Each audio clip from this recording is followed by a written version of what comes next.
আমের রাজধানী চাঁপাইনবাবগঞ্জে বাম্পার ফলন হলেও সঠিক ব্যবস্থাপনা আর বাজার দরের কারণে বেশ কয়েক বছর ধরে লোকসানের মুখে ব্যবসায়ীরা। তবে এই মন্দাভাব কাটাতে এবং বিষমুক্ত আম বাজারজাত করতে 7 বছর ধরে ফ্রুট ব্যাগিং পদ্ধতিতে ঝুঁকেছেন বাগান মালিকরা।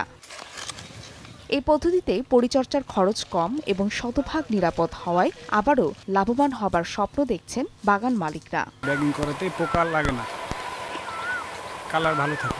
ব্যাগিং পদ্ধতিটুকু ব্যবহার করতেছে এবং আন্তর্জাতিক বাজারটুকু ধরার চেষ্টা করছে। আর ব্যবসায়ীরা বলছেন মান যাচাইয়ের সুযোগ না থাকায় বাজারে অনেক নিম্নমানের ব্যাগ বিক্রি হচ্ছে। এতে লাভের চেয়ে ক্ষতির আশঙ্কা তাদের। ফ্রুট ব্যাগগুলো ব্যবহার করছি, এগুলো আমি বুঝতে পারছি না এটা ভালো দামিটা ভালো না কম দামিটা ভালো, এগুলো আমরা বুঝতে পারছি না। বাংলাদেশে ব্যাগের পরীক্ষা নিরীক্ষার জন্য কোনো ব্যবস্থা নাই, তাতে আমরা ব্যাগটা আমে লাগানোর পরে আমরা প্রতারিত বা ক্ষতিগ্রস্ত হতে পারি। ফ্রুট ব্যাগিংয়ের সঠিক ব্যবহার না জানলে মারাত্মক ক্ষতিগ্রস্ত হওয়ার সম্ভাবনা রয়েছে বলে জানান বিশেষজ্ঞ। অনেক কৃষক কিন্তু ছত্রাকনাশক স্প্রে না করেই ব্যাগিংটা করায় দেয়, সেক্ষেত্রে কিন্তু রোগের জীবাণু ভিতরে থেকে যায়, পরবর্তীতে আম কিন্তু নষ্ট হয়ে যায়। তবে সঠিক পদ্ধতিতে ব্যাগিং এবং মানসম্পন্ন ব্যাগ ব্যবহারে চাষি পর্যায়ে প্রশিক্ষণ ও পরামর্শ দেওয়া হচ্ছে বলে জানায় স্থানীয় কৃষি বিভাগ। বিভিন্ন কৃষক প্রশিক্ষণে তাদেরকে পরামর্শ দিয়ে রাখছে এবং তারা এটা করছে, এবং যারা এইটা আমদানি করে তারাও এটা সরবরাহটা নিশ্চিত করে।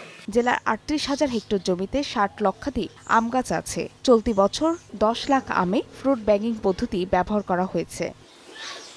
সময় সংবাদ, চাঁপাইনবাবগঞ্জ।